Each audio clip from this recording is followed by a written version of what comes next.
ఆకాశవాణి ప్రాంతీయ వార్తలు చదువుతున్నది కోన్రు భరత్ రత్నాకర్.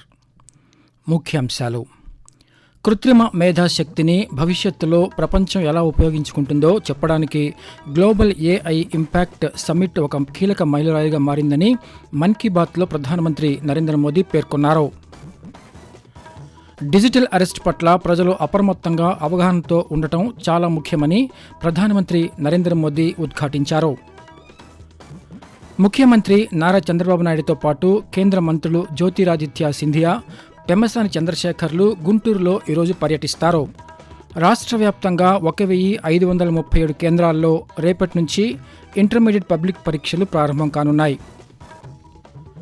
ఐసీసీ పురుషుల టీ20 ప్రపంచ కప్లో భాగంగా సూపర్ 8 గ్రూప్ 1లో అహ్మదాబాద్ వేదికగా భారత్, దక్షిణాఫ్రికా జట్లు తలపడనున్నాయి. వార్తల వివరాలు: కృత్రిమ మేధాశక్తిని భవిష్యత్తులో ప్రపంచం ఎలా ఉపయోగించుకుంటుందో చెప్పడానికి గ్లోబల్ ఏఐ ఇంపాక్ట్ సమ్మిట్ ఒక కీలక మైలురాయిగా మారిందని ప్రధానమంత్రి నరేంద్ర మోదీ పేర్కొన్నారు. ఆకాశవాణి ద్వారా మనసులోని భావాలను పంచుకునే మన్ కీ బాత్ 131వ సంచిక కార్యక్రమంలో పలు అంశాలపై ప్రధానమంత్రి ఈరోజు ప్రసంగించారు. ఈ సదస్సులో 2 భారతీయ ఉత్పత్తులు ప్రపంచ నాయకులను బాగా ఆకట్టుకున్నాయని ప్రధానమంత్రి నరేంద్ర మోదీ తెలియజేస్తూ, एआई समिट की एग्जीबिशन में मैंने वर्ल्ड लीडर्स को ढेर सारी चीजें दिखाई. मैं 2 बातों का विशेष रूप से उल्लेख करना चाहता हूं. पहला प्रोडक्ट अमूल के बूथ पर था. दूसरा प्रोडक्ट हमारी संस्कृति से संबंधित था.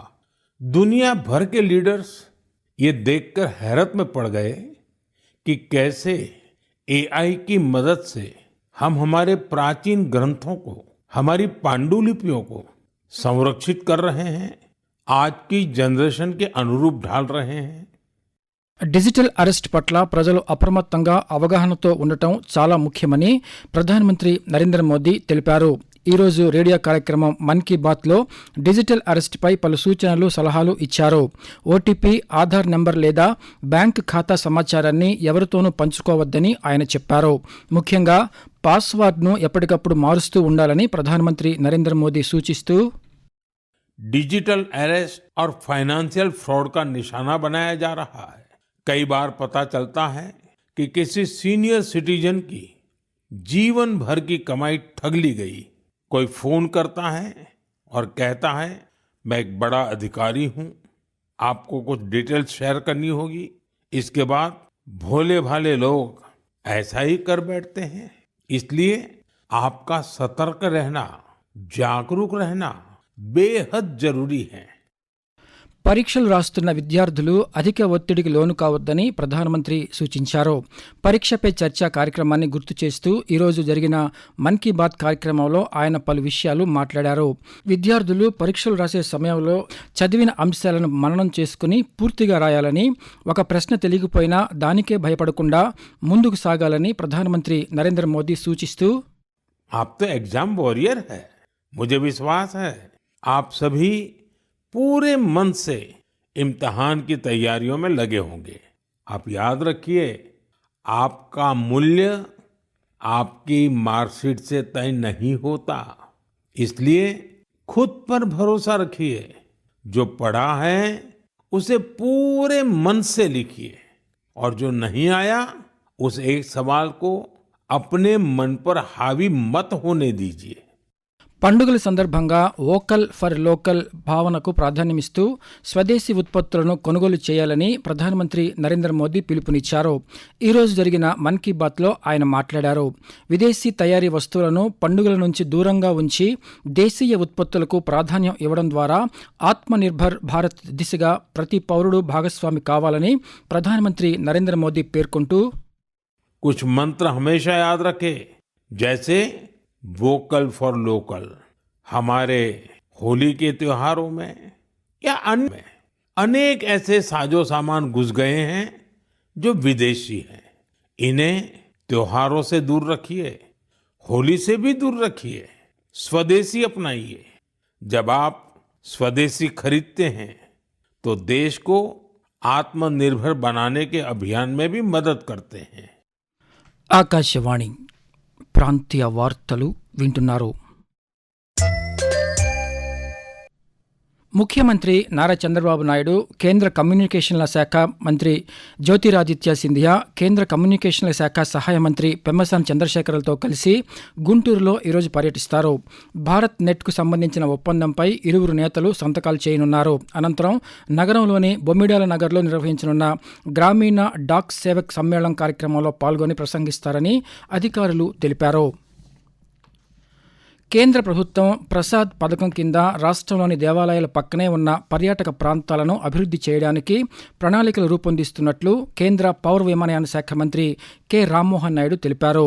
చిత్తూరు జిల్లాలోని కాణిపాక వరసిద్ధి వినాయక స్వామి ఆలయాన్ని కేంద్ర మంత్రి ఈరోజు దర్శించుకున్నారు. అనంతరం ఆయన పాత్రికేయులతో మాట్లాడారు. రాష్ట్రంలో జాతీయ రహదారుల పనులు వేగంగా జరుగుతున్నాయని పేర్కొన్నారు. రాష్ట్రానికి త్వరలో మరిన్ని పరిశ్రమలు రానున్నట్లు కేంద్ర మంత్రి రామ్మోహన్ నాయుడు వెల్లడిస్తూ, మోదీ గారు ఇస్తున్నటువంటి సహకారంతో ముఖ్యమంత్రి వర్యులు చంద్రబాబు నాయుడు గారు మళ్లీ బ్రాండ్ ఆంధ్రప్రదేశ్ ని చాలా బ్రహ్మాండంగా తీర్చిదిద్దడం జరిగింది. కేవలం దేశంలో ఉన్నటువంటి పెట్టుబడులే కాదు, ప్రపంచంలో ఉన్నటువంటి పెట్టుబడులకు కూడా ఒక కేంద్రంగా ఆంధ్రప్రదేశ్ రాష్ట్రం తయారైంది. ఆర్టిఫిషియల్ ఇంటెలిజెన్స్ డేటా సెంటర్స్, అలాంటి పెద్ద పెద్ద ఫ్యూచర్ లో వస్తున్నటువంటి క్వాంటమ్ వ్యాలీ, అటువంటి టెక్నాలజీస్ కి ఆంధ్రప్రదేశ్ ఈరోజు వేదికగా తయారైంది. యువతి యువకులు ఎవరైతే ఉన్నారో వాళ్ళకి ఉద్యోగాలు ఇవ్వడంతో పాటు సంక్షేమం, అభివృద్ధి ఇవన్నీ చంద్రబాబు నాయుడు గారి తాలూకా పరిపాలనలో మళ్లీ సాధ్యం అవుతున్నాయి. రాష్ట్ర వ్యాప్తంగా 1537 కేంద్రాల్లో రేపటి నుంచి ఇంటర్మీడియట్ పబ్లిక్ పరీక్షలు ప్రారంభం కానున్నాయని ఇంటర్మీడియట్ బోర్డు కార్యదర్శి పి రంజిత్ భాషా ఒక ప్రకటనలో తెలిపారు. పరీక్షల నిర్వహణకు అన్ని ఏర్పాట్లు పూర్తి చేసినట్లు చెప్పారు. ఉదయం 9 గంటలకు పరీక్ష ప్రారంభం అవుతుందని, విద్యార్థులు గంట ముందే పరీక్షా కేంద్రానికి చేరుకోవాలని తెలిపారు. అత్యవసర సమస్యల కోసం బోర్డు కార్యాలయంలో ఉదయం 7 గంటల నుంచి సాయంత్రం 5 గంటల వరకు అందుబాటులో ఉండేలా టోల్ ఫ్రీ నంబర్ 1800-425-1531తో కంట్రోల్ రూమ్ ఏర్పాటు చేసినట్లు వెల్లడించారు. ఐసీసీ పురుషుల టీ20 ప్రపంచ కప్లో భాగంగా సూపర్ 8 గ్రూప్ 1లో అహ్మదాబాద్ వేదికగా భారత్, దక్షిణాఫ్రికా జట్లు తలపడనున్నాయి. గ్రూప్ 2లో పల్లెకల వేదికగా ఇంగ్లాండ్తో శ్రీలంక తలపడనుంది. నిన్న కొలంబో వేదికగా జరగాల్సిన పాకిస్తాన్, న్యూజిలాండ్ జట్ల మధ్య మ్యాచ్ వర్షం కారణంగా రద్దవడంతో ఇరు జట్లకు చెరొక పాయింట్ కేటాయించారు. ఆదాయ వృద్ధి, ఆధునిక సాంకేతిక పరిజ్ఞానం వినియోగం, సాగు ఖర్చుల తగ్గింపు దిశగా కేంద్ర ప్రభుత్వం అందిస్తున్న సహకారం రాష్ట్రానికి ఎంతో ఉపయోగపడుతోందని వ్యవసాయ శాఖ మంత్రి కె అచ్చెన్నాయుడు తెలిపారు. కేంద్ర వ్యవసాయ శాఖ మంత్రి శివరాజ్ సింగ్ చౌహాన్ను తిరుమలలో మంత్రి కింజరాపు అచ్చెన్నాయుడు మర్యాదపూర్వకంగా కలిసి పలు అంశాలపై చర్చించారు. రాష్ట్రంలో ఇప్పటికే అమలు చేసిన పథకాల కింద కేంద్ర వాటాగా మొత్తం 695 కోట్ల రూపాయలకు గాను ఇంకా 645 కోట్ల రూపాయలు విడుదల చేయాల్సి ఉందని, వాటిని వెంటనే విడుదల చేయాలని మంత్రి కేంద్ర మంత్రికి విజ్ఞప్తి చేశారు. నంద్యాల జిల్లా నందికొట్కూరు మండలం కొణిదెల గ్రామంలో ఇప్పటి వరకు 6 కోట్ల రూపాయలకు పైగా నిధులతో అభివృద్ధి పనులు చేపట్టినట్లు ఉప ముఖ్యమంత్రి కె పవన్ కళ్యాణ్ ఒక ప్రకటనలో తెలిపారు. 50 లక్షల రూపాయలతో ఓవర్ హెడ్ ట్యాంక్ నిర్మాణం, పల్లె పండగ, సాస్కీ నిధులతో రహదారులు, డ్రైన్లు, గోకులాలు తదితర నిర్మాణాలు చేపట్టినట్లు వెల్లడించారు. ప్రాంతీయ వార్తలు ముగించే ముందు ముఖ్యాంశాలు మరోసారి. కృత్రిమ మేధాశక్తిని భవిష్యత్తులో ప్రపంచం ఎలా ఉపయోగించుకుంటుందో చెప్పడానికి గ్లోబల్ ఏఐ ఇంపాక్ట్ సమ్మిట్ ఒక కీలక మైలురాయిగా మారిందని మన్ కీ బాత్లో ప్రధానమంత్రి నరేంద్ర మోదీ పేర్కొన్నారు. డిజిటల్ అరెస్ట్ పట్ల ప్రజలు అప్రమత్తంగా అవగాహనతో ఉండటం చాలా ముఖ్యమని ప్రధానమంత్రి నరేంద్ర మోదీ ఉద్ఘాటించారు. ముఖ్యమంత్రి నారా చంద్రబాబు నాయుడుతో పాటు కేంద్ర మంత్రులు జ్యోతిరాదిత్య సింధియా, పెమ్మసాని చంద్రశేఖర్లు గుంటూరులో ఈరోజు పర్యటిస్తారు. రాష్ట్ర వ్యాప్తంగా 1537 కేంద్రాల్లో రేపటి నుంచి ఇంటర్మీడియట్ పబ్లిక్ పరీక్షలు ప్రారంభం కానున్నాయి. ఆకాశవాణి ప్రాంతీయ వార్తలు ఇంతటితో సమాప్తం. తిరిగి సాయంత్రం 6 గంటల 10 నిమిషాలకు విశాఖపట్నం కేంద్రం నుంచి ప్రాంతీయ వార్తలు వింటారు.